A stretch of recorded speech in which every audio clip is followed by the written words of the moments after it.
the cowardly, irreligious liberal and their constant, well, but Israel argument.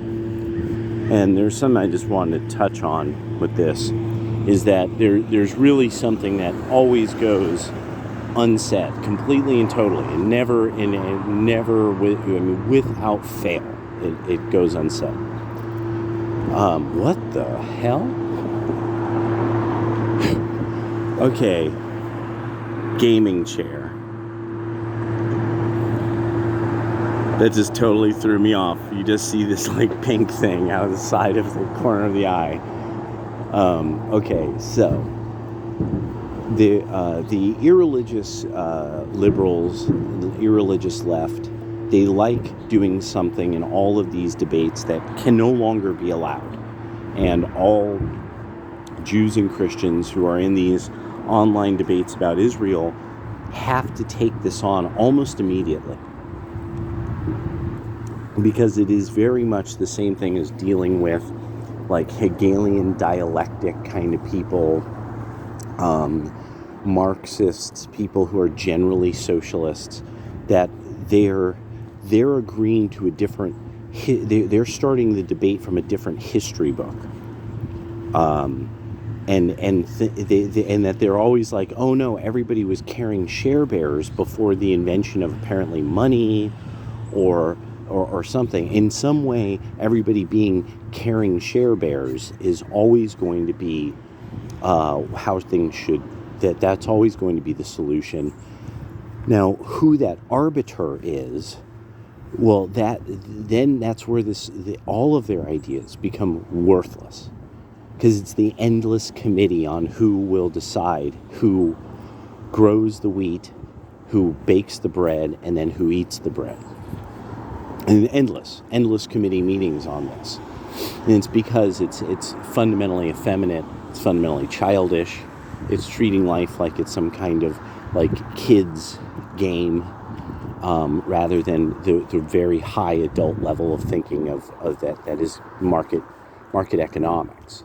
Of, well, can you afford to buy the bread? Well, people who make the bread want to sell it, so they're going to have to figure out some place to meet. And so, or I am Abraham, my wife Sarah has died. I need to bury her immediately. I need to buy a tomb. Well, we, the blah blah blahs, Joabites or Samoasites or, Jebusites or whatever, they sell him the tomb space. Something like Muapalak or something. It means double tomb, apparently. And so he buys this, and the idea is that an agreement is made that that's their tomb space. That's their real estate in a way, like right there, that tomb space. So whatever, and it had a name. Whatever was sold to them had a name. It had an identifier. So it would be defined from the, say, areas adjacent to it immediately. Maybe a quarry nearby or a river. Who knows? But and that's for the ancient historian type people to where was this tomb? We have an idea where the tomb is, but I mean that's an article of faith to some degree. Anyway. But that's where market economics is introduced immediately. And that you see this all the way to the story of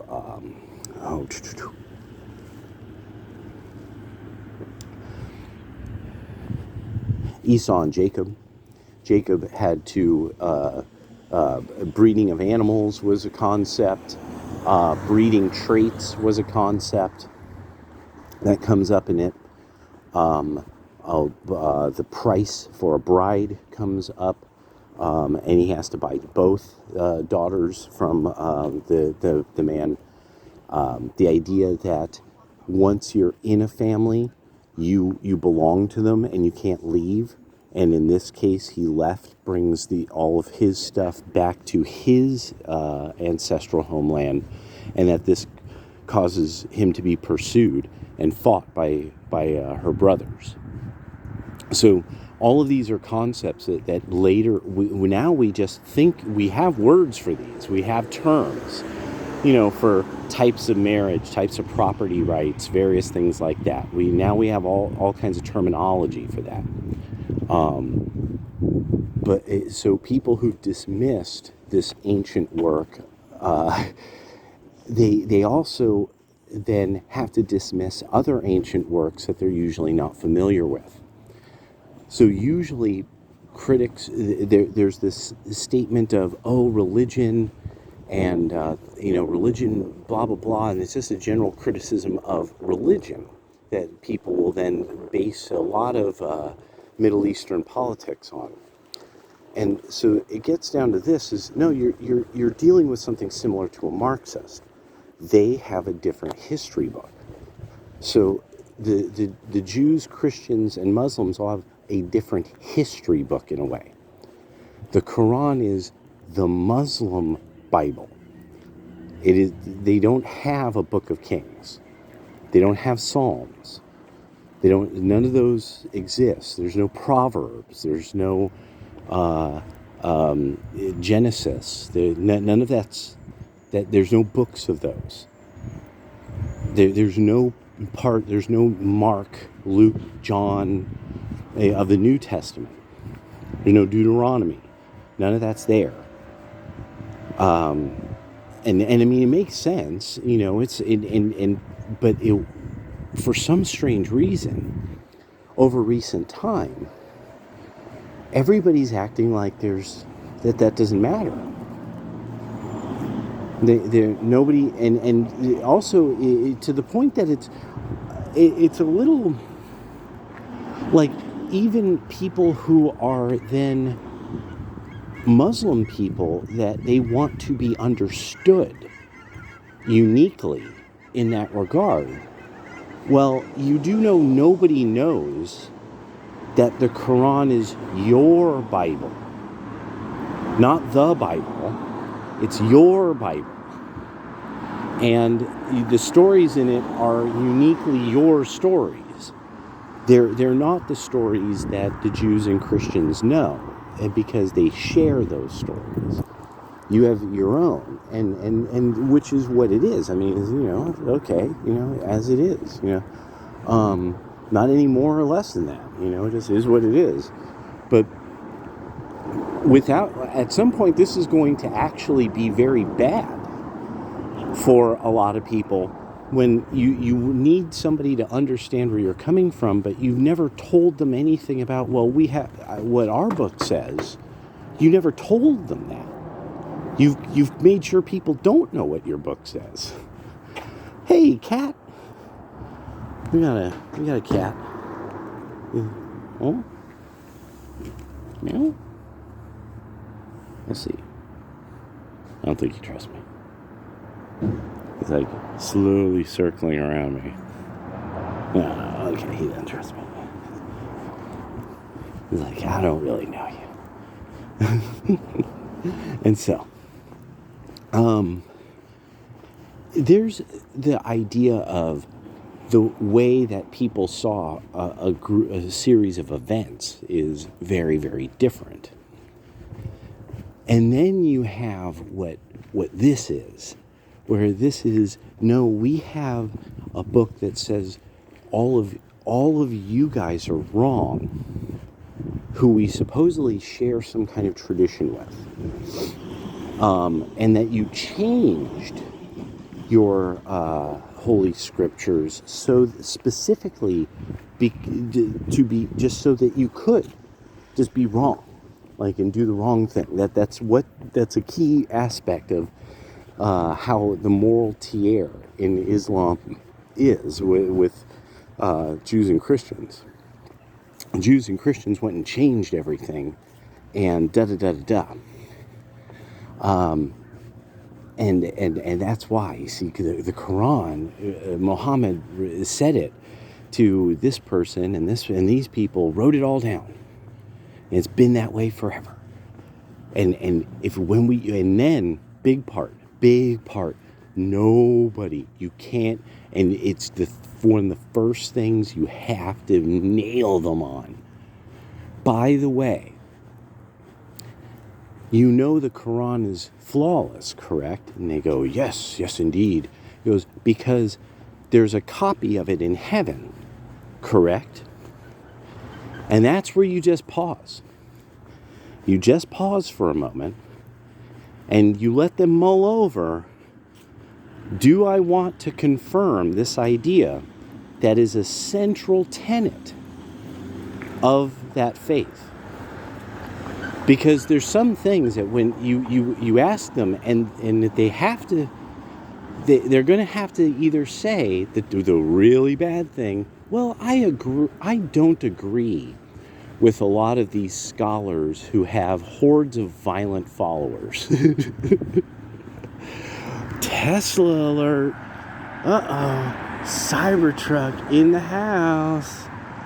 Look, this person was like, get the fuck out of my way. But yeah, Cybertruck in the house. Look at that. Very interesting. You don't see them that much. All right. And so so I started to really think about this. I was like, yeah, I gotta admit, there's a part of me, I know a lot of you are like, wait, that's a school. No way that's a fucking teacher no, it also might be somebody who's from this area of the city, and that would make some sense. And so, but anyway, no, but that's how you nail it down in any of these debates that all of you are putting yourselves through, is that you ask them key questions about Islam versus Judaism, because there isn't, when it comes to just raw archaeology, there is not a debate about the presence of the Jewish people in that part of the world. That's just not that's not a debate. David Livingstone pointed out one of the most important places to find the story about how the Jews are actually a group of people known as the Khazars. He was like, no, the most important source for this is the Islamic world. He's like, this is widely considered true across the Islamic world. Wait, hold on. I'm gonna just do it. I'm gonna just do it.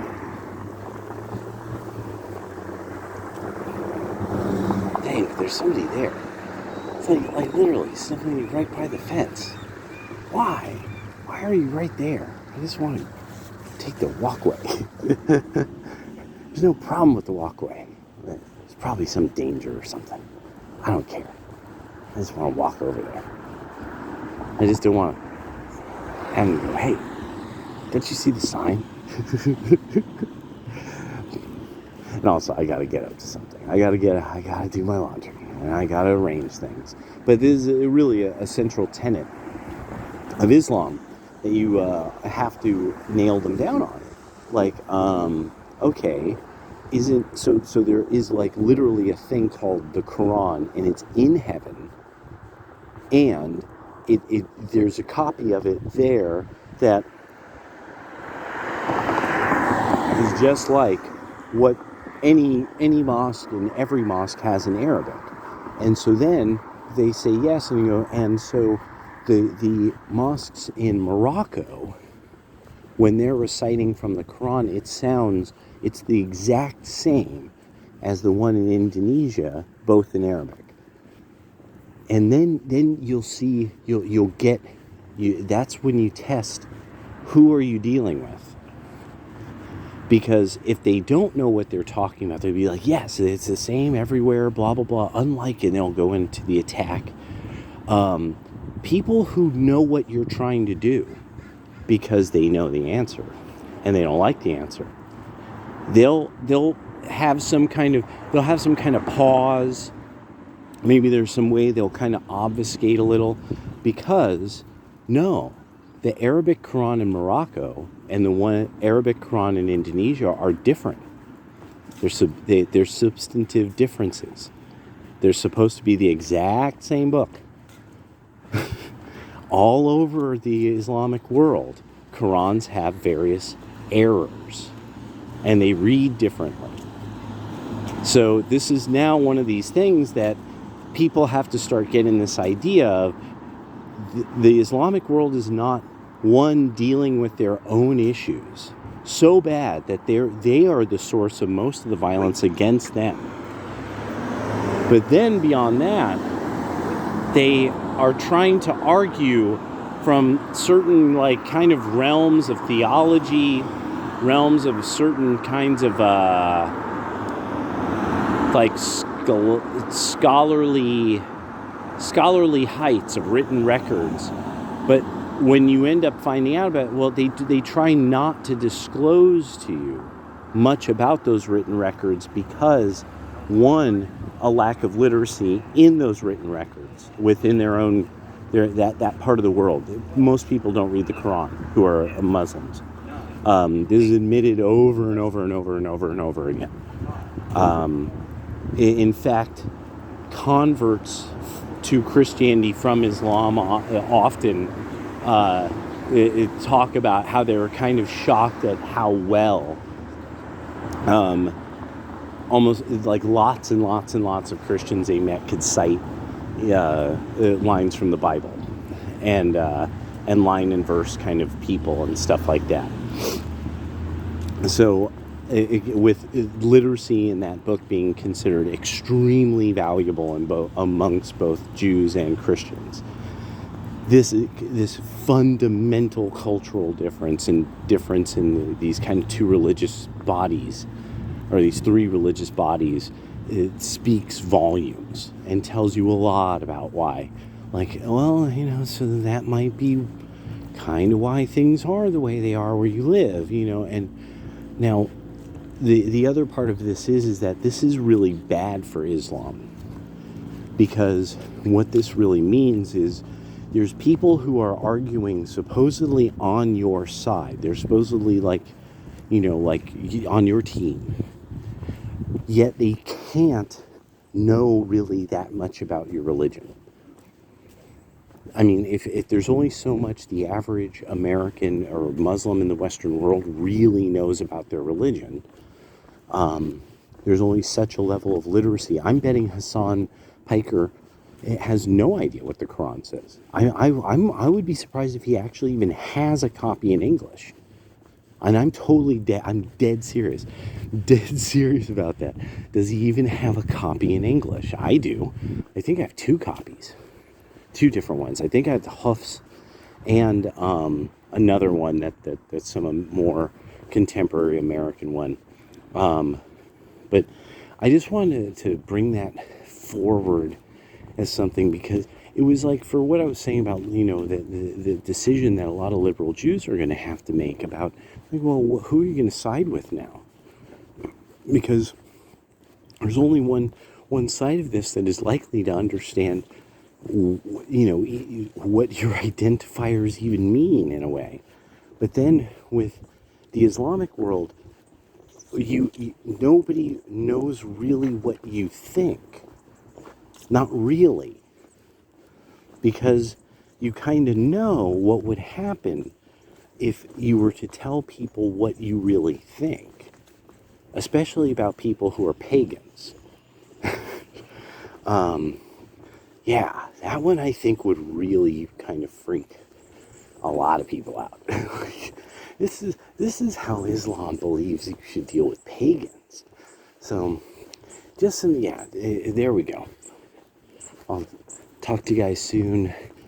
Probably be seeing you guys in various chats all day as I do laundry and clean up my funky little space, so as to make it a place to play funky bass. I don't know. All right, peace.